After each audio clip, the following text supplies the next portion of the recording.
How to hide gallery photos in any Samsung M series.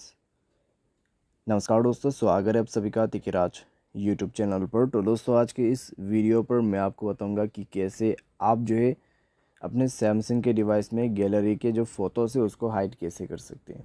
ठीक है, अगर आपको कोई फ़ोटोज़ जो है हाइड करना है गैलरी में तो आप इस वीडियो को अंत तक ज़रूर देखें। मैं आपको शो करके बताऊँगा दोस्तों कैसे आप जो है गैलरी के फ़ोटोज़ को आसानी से हाइड कर सकते हैं। वीडियो शुरू करने से पहले दोस्तों, अगर आपने चैनल को सब्सक्राइब नहीं किया है तो सब्सक्राइब करते हुए बेल आइकन को क्लिक करें, और अगर आप ऑनलाइन पैसा कमाना चाहते हैं तो वीडियो डिस्क्रिप्शन पर आपको लिंक मिल जाएगा। चलिए दोस्तों, वीडियो शुरू करते हैं। सबसे पहले दोस्तों आपको अपनी गैलरी ओपन कर लेना है। उसके बाद दोस्तों आपके जो यहाँ पे गैलरी है उसमें दोस्तों आपको कई सारे एल्बम मिल जाएगा। ठीक है, तो आपको क्या करना है, ऊपर थ्री डॉट्स में क्लिक करना है। थ्री डॉट्स में क्लिक करने के बाद दोस्तों ये रहा आपका हाइड एंड अनहाइड एल्बम। ठीक है, तो यहाँ पे आपको क्लिक करना है।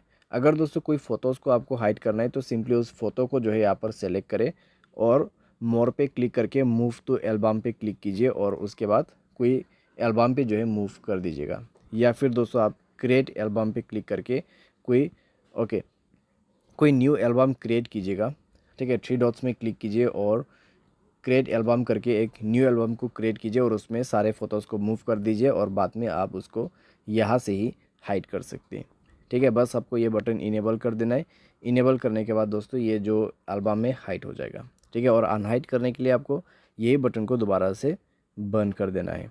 ठीक है, तो इस तरीके से दोस्तों आपके जो गैलरी फ़ोटोज़ है उसको आप हाइड और अनहाइड दोनों ही कर सकते हैं।